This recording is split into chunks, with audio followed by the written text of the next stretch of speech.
दोस्तों यह घटना है 5 फरवरी साल 2022 की, जब 5 स्कूबा डाइवर्स एक प्राइवेट ऑयल कंपनी के लिए पाइप रिपेयर करने जाते हैं। तभी उनके साथ कुछ ऐसा होता है जिसे जानकर आप भी चौंक जाओगे। तो आइए इस वीडियो के माध्यम से इसे डिटेल में समझने की कोशिश करते हैं।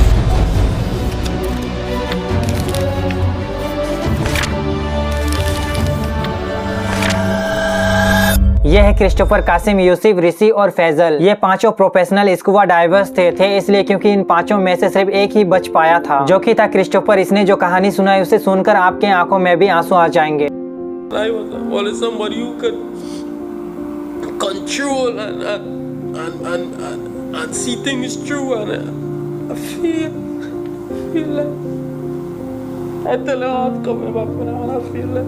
बेसिकली ये पांचों प्रोफेशनल स्कूबा डाइवर्स थे जो कि एक प्राइवेट कंपनी के लिए काम करते थे। इस कंपनी का नाम था पायरिया, जो कि साउथ अमेरिका के नॉर्दर्न कोस्ट में मोंटेविया नाम से कोस्टन टाउन में स्थित है। हमेशा की तरह इन पांचों को पाइप मेंटेनेंस का काम दिया गया, क्योंकि ये पायरिया कंपनी के लिए समुद्र में जाकर पाइप को रिपेयर करते थे। लेकिन 5 फरवरी के दिन इन लोगों को जिस पाइप को रिपेयर करने के लिए भेजा गया था वह काफी समय से बंद पड़ा हुआ था। साथ ही यह पाइप यू शेप का था, जिसके एक साइड में ऑयल शिप आकर अपने कच्चे तेल को अनलोड करती थी, जो कि बर्थ 5 कहा जाता है। इस बर्थ 5 से कच्चा तेल बर्थ 6 में जाती थी, जहां पर ऑयलनरी रिफाइनरी थी, जहां पर ऑयल को रिफाइन किया जाता था। इनफैक्ट उस दिन इन पांचों को कहा गया था कि इन पाइपों के ऊपरी हिस्से को समुद्र के पानी से सेपरेट करना, जिस पर वे अच्छे से खड़े होकर अपना काम कर सके। इसके लिए उन्होंने हैबिटेट बेल को भी इंस्टॉल कर लिया। हैबिटेट बेल को आप कुछ इस तरह से समझो, अगर भरे हुए बाल्टी के पानी में अगर गिलास को उल्टा डालोगे तो गिलास के अंदर पानी नहीं जाएगा। इनफैक्ट इस हैबिटेट बेल में एयर प्रेशर को छोड़कर एक सूखी जगह तैयार कर लेते हैं, ताकि वे यहाँ पर खड़े होकर आसानी से काम कर सके। ये सारा कुछ काम पूरा कर लेने के बाद ये पांचों लोग अपने सारे इक्विपमेंट को पहनकर इसके अंदर जाते हैं। अंदर जाने के बाद ये सारे लोग एयर प्लग को खोल लेते हैं। जैसे एयर प्लग खुलता है तभी पानी का तेज बवंडर बनता है, और साथ ही पानी के साथ इन लोगों को पाइप के अंदर खींच लेता है। पानी के प्रेशर की वजह से इन लोगों को पाइप के इतने अंदर तक खींच लिया था कि इनको भी नहीं मालूम था कि ये कहाँ पर पहुंच चुके हैं। उन्हें कुछ भी आइडिया नहीं था, क्योंकि पाइप के चारों ओर अंधेरा ही था, साथ ही उन्हें कुछ भी दिखाई नहीं दे रहा था। इनफैक्ट यह पाइप 8 बाय 8 इंच का था। जब इसके ऊपर स्टडी किया गया तो पता चला कि इन पांचों लोगों को 90 सेकंड के अंदर 20 फीट नीचे और 120 फीट दूर पहुंचा चुका था पानी ने। इस पूरे घटना की रिकॉर्डिंग भी आप सुन सकते हो।